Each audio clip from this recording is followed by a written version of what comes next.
السلام عليكم ورحمة الله وبركاته caawa haddii alla idmo maalin hore codeska inoomay dhamaystirnayn laakiin waxaan doonaynaa inaan codeskii aan noo dhamaystirnayn aan dhamaystirno qaybta koowaad waxaan soo sameynaynaa haddii alla idmo tusaale ahaan waa kan qaybtan waxay ku saabsan tahay call diversion ama callska waxaan rabnaa inaan xawilno telefoonkii inaan xawilno ayaan sameynaynaa waa call diversion qaybta ugu soo horeysa marka waxa weeyaan waa call diversionkii haddii marka aad doonaysid in aad callka aad xawishid gebigiisaba tusaale waxaan rabtaa marka qofku ku soo garaaco inuu iska jaro okay uu dhaho numberkaasi duud uu soo saaro kale xidig iyo kaasoo kale aad gelinaysaa iyo numberkii waa activate garaynaysaa marka activate baa leedahay kadibna wuxuu soo saarayaa fariintaa yar buu ku soo saaraya haddii marka qof uu ku soo waco oo kale markaas wuxuu dhihi doonaa numberkaasi waxa uu leeyahay hal second markuu dhaho kadibna uu iska soo jaraya haddii aad doonaysid inuu dhaho waa khalad oo kale waxaa leedahay xidig 21 kii hore waxaad uga saari kartaa 4 gees 4 gees kadibna waxaad ku dhufanaysaa callkii ayaad ku dhufanaysaa waa kaasi waan xidhnay marka iminka haddii markaad doonaysid inaad ku samaysid waxa la dhaho haddana aad soo furatid waa khalad ka dhigtid numberka waxaad leedahay waa xidig 21 waxaad dhihi doontaa waxa la yidhaahdo 1666 oo kale qofku marka uu soo garaaco wuxuu odhan doonaa telefoonkaas uu khaldan yahay because number khaldan baan meesha gelinay haddii marka aad rabto inaad kansasho isagana waa xidig 21 4 gees waad ka saaraysaa waayahay kaas waa kaas waxaa jirta oo mararka qaar dhacda inaad hubiso inuu ku xidhan yahay iyo in kale inuu active yahay haddaad rabto inaad hubiso waxaa gelinaysaa xidig 21 meesoo xidig 4 gees ama hash 21 4 gees kadibna waxaa leedahay call baa leedahay si waad hubinaysaa active ma yahay mise ma ah eeg wuxuu yidhi dhegeyso call forwarding and unconditionally not forwarded wax buu xidhan yihiin laakiin iminka haddaynu ka waran mid samayno oo hadda kanoo kale ku xidhno 167 oo hadda okay dhahno aan hadda soo gelino oo kale okay hadda waan activate garaynay iminka activationka baan ku samaynay haddaan rabno inaan hubino xidig 4 gees 21 4 gees aan dhahno oo aan ku testi garayno marka wuxuu soo bixi doono aan eegno yes iminka telefoonka uu ku magaranaysaa forward garaysan yahay telefoon jira maaha waa waxaa meesha ku qoran saa daraadeed wuu iska soo jarayaa 2522167 wax jira maaha wuu iska soo goynayaa waxaa jirta kaa hadda aan dib uga saaro 24 gees waxaa jirta mar aan doonayo inaan ku sameeyo waxa la yidhaahdo tusaale ahaan waxa dhacday kasoo qaad laba telefoon baa haysataa labada telefoonaad haysato mid ka mid a markaad qofka kan uga jawaabi weydo ka kale inuu kugu soo dhaca doonaysa tusaale ahaan labaduba isku xidhan yihiin waa lagu garaacay ama lagu soo wacay marka lagu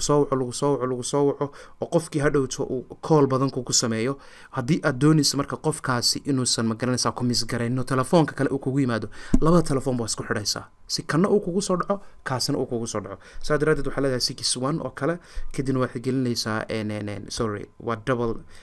stars laba xidigood markaad gelisaan waxaa leedahay xidig 61 iyo xidig iyo telefoonkii 063 ama 061 ama 090 waxaad isticmaashid ama markaa meeshaa joogtid caadi u geli numberkaasaad gelinaysaa kadibna ku dhammaystir tusaale ahaan telefoon baad ku dhammaystiraysaa markaad dhammaystirtid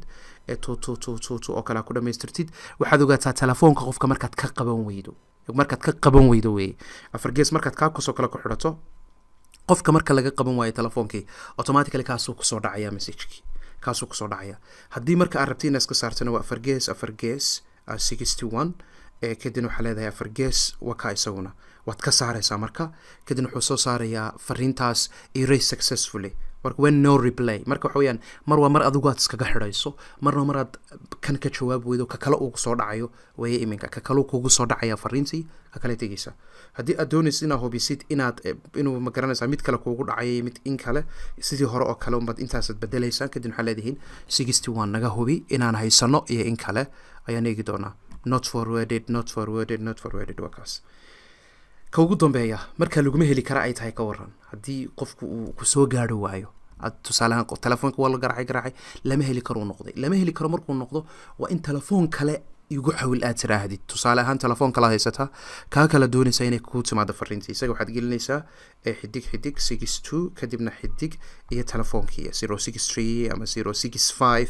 somtalkii ama 090 Telesomtii ama Hormuudkii 061 so adiga yaqaana kow yahay marka 61 hebel markaad dhamayso kadibna ku xidho micnaheedu marka waxay tahay kani wuxuu ka caawinayaa xidig 62 waxay ka caawinaysaa marka adigu unreachable uu yahay lama heli karo markuu yahay telefoonkaagu automatically kaasoo ku dhacaya kale hadaa rabto inaad iska xidho isagana sidoo kale xidig afar gees kadibna waxaa leedahay 62 afar gees kadibna waxaa leedahay send waa iska xidhaysaa haddii uu markaa kuu furnaa disable it ama erase waa la xidhay buu leeyahay erase successful waxaa jirta marmar aad busy tahay marka tusaale ahaan kanaad ku hadlaysaa kan markaad ku hadlayso oo aad ka jawaab weydo tusaale ahaan waad ku hadlaysaaba ka soo qaad